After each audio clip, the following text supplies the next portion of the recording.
Looks like we're there. Good afternoon, Not quite everybody. yet. Oh, Okay. it's there we go. Yes, All sir. right. Hello, everyone. My name is Richard Weil, and I'm the principal and owner of National Restaurant Consultants. And this is the NRC Helpful Moment number 150 as we celebrate the new year. Happy New Year to you all. Enough of that antics. But last week I was in a Santa hat as we wished everyone a happy holiday. We hope you all have had a happy holiday so far. And wherever you are, you're healthy and safe. The NRC Helpful Moment today, we're joined by several of our team from the NRC. We have our senior consultant, Sandy Clark, who's in Denver, James Rinker, who's up in the Northwest near the Seattle area, and then Bob Brickles is here in the Denver area as well. Unfortunately, Dave Kinchelow and Jared Flowers were not able to join us. They were with a client today in a meeting, and just one of those things. It's the show goes on in the food service and hospitality industry. So today's topic is various, but I'm going to chat a little bit about that we talked about last Wednesday, that QR codes and the contactless and touchless payments, as well as the contactless QR code menus, is something that's being debated. If your stickers that are on your tables right now are from 2020 or, good Lord, the beginning of 2021, and you haven't either taken them off the table or re-stamped them with new clean ones, that's a mistake. You need to do that. Or two, maybe you don't need them at all if you've gone back to menus. Depends on your clients. It depends on what's going on in and around your neck of the woods. Certainly we know there's a lot more COVID sensitivity, if you would, in San Francisco, Los Angeles, and New York. But depending on where your locale is, we recommend you either redo those QR codes or take them off completely and go back to your menus. Your menu, and I'm going to flip it to Brian in a little bit. It's one of the most important pieces of marketing, and I think he has something more to add. We'll add to that. The next piece, we're going to move over to Sandy Clark, who's going to talk about the inflationary components that are still hindering the industry. So Sandy, please. Thank you. So you already know that food inflation is at a 10-year high and expected to go up another 5% in the first quarter of 2022. A lot of manufacturers have been holding off to take their price increases in the new year. So you'll see that. We also are in our second year in a row with the deficit in world wheat. That puts a strain on all the grains, everything we feed cattle, all the oils you fry in. And so you'll continue to see movement there. Polystyrene, packaging containers continue to go up. And now affecting the world's supply chain is the cost of fertilizer. Fertilizer, the ammonia, is manufactured and takes energy and has gone up from $100 a ton now to $1,000 a ton. So we've talked about the transportation, we've talked about trouble finding labor, and now we're even having trouble fertilizing the crops that we have. So hold on to your hats and do what you do well, and that is keep an eye on your menu pricing, keep an eye on your portions, keep an eye on your food cost. Make sure you stay ahead of this piece because inflation is not slowing down as we enter the new year. Thank you, Sandy. And Sandy is a supply chain expert, as we've had Sandy on during our 150 episodes. I'm going to say at least a half a dozen times or more. And take heed to what she says. She studies this thing every day, and she is an expert. Next, I'm going to go ahead and flip over to James Rinker real quick, and then we'll go on to Bob. But James is up in the northwest part of the country, and certainly Washington State, Oregon, and even Western Idaho have seen all kinds of things go on when it comes to not only COVID, but the Delta and now the Omicron variant. James, welcome. Thank you so much. Things are still heating up here, and obviously masks are still required to getting to the table and entering the restaurants and other businesses. And we're also still seeing labor and staffing issues up here. I know that just Washington's minimum wage went up to $14.49 an hour And even McDonald's is paying like 15 an hour just to get people to come in and work and to try and take people from other people. So, I mean, it's, even restaurants they're having modified days and hours because of staffing levels. So it's still pretty tough to run a restaurant up here, but a lot of them are still doing it very well and it's still taking care of the customers. I know that they've also, some of the cities are taking away of the street dining. And even some of them are saying that if you want to still do it, we're going to charge you, anywhere from like $1,000 a month on up, just to, whether it be to get extra income that they're losing through parking, parking meters and other things like that. So it's still a tough day up here, and it's no different probably from anywhere else. But there are some people who are still doing a good job at it and still staying alive and still, taking daily checks and daily balances and making sure that, they're adjusting quickly to whatever they need to do to stay profitable and taking care of their guests. Well, thank you, James. And as a reminder, James is a OSHA expert as well as a HACCP expert.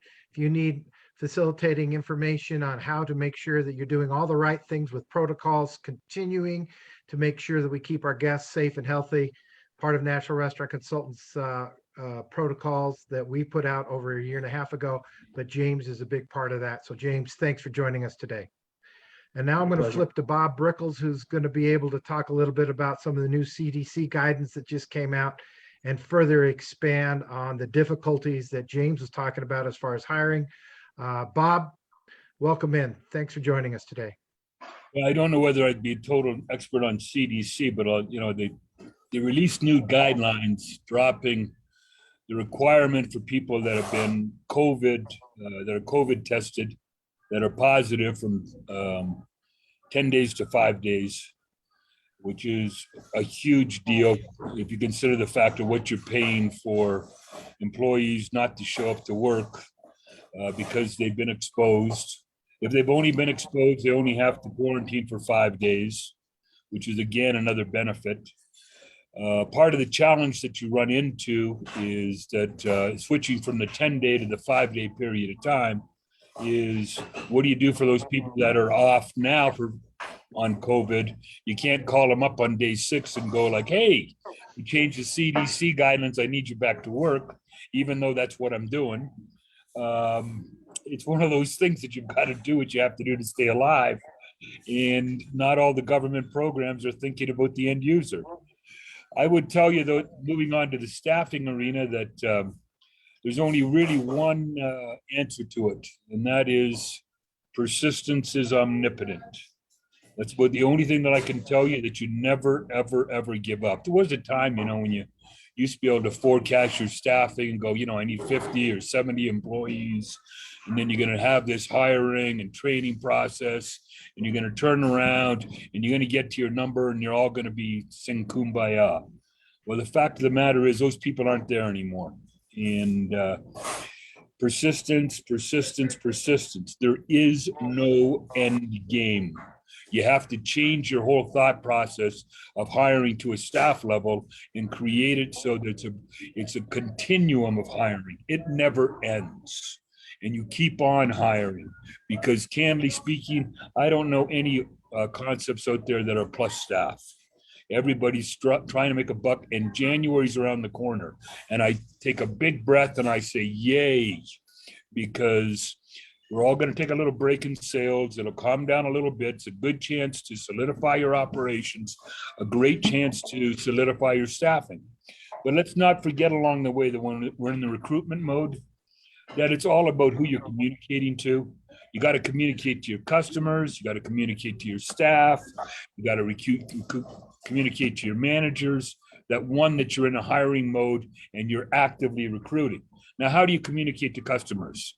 You put a little notice nobody can see in the store, or do you actually go on out and put something that's written correctly and put it on top of your menu so that everybody sees it?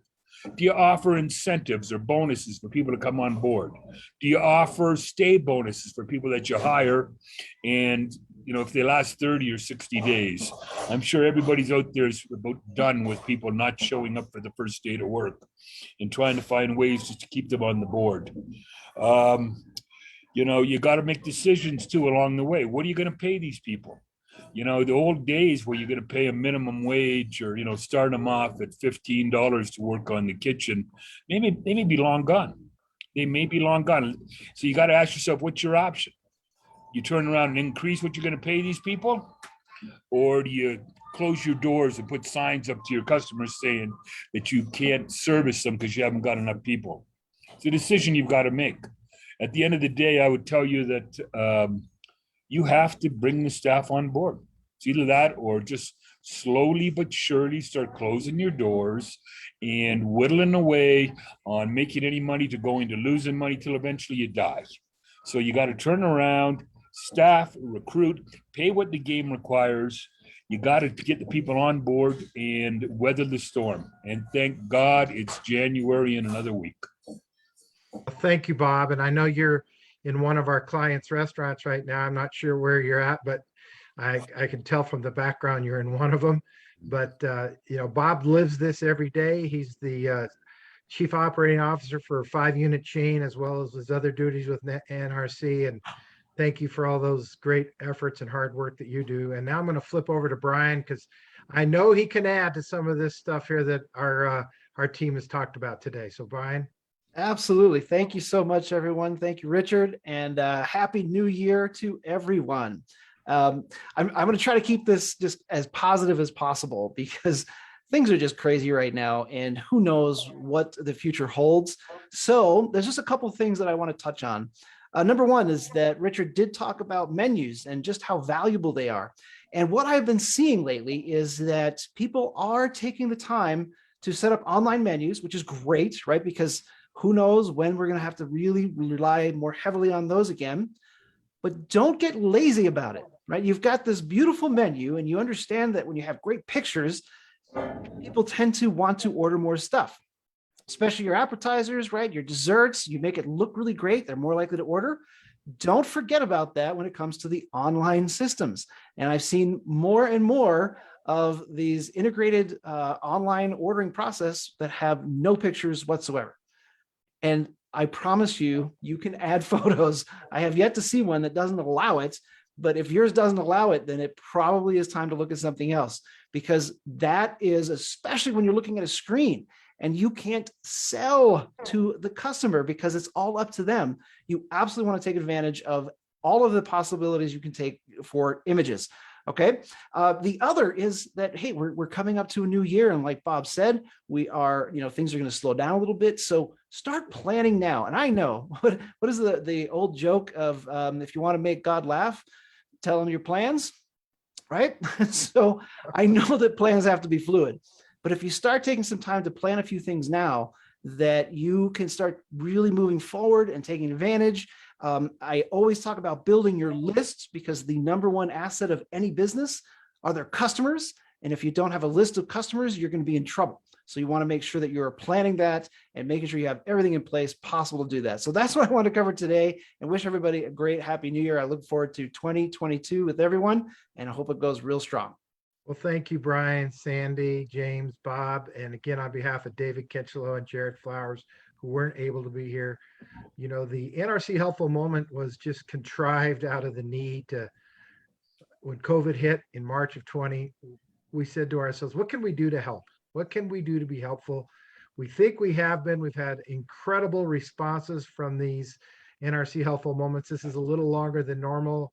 It's our 150th.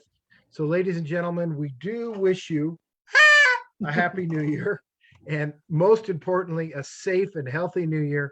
So from Washington State to Phoenix, all the way Denver, throughout the country where our clients are all over North America, we appreciate the opportunity to serve you and wish you all Happy New Year. So I guess on 3, we'll just say Happy New Year from everybody here. 1, 2, 3. Happy New Year. So long for now, everyone. Thanks.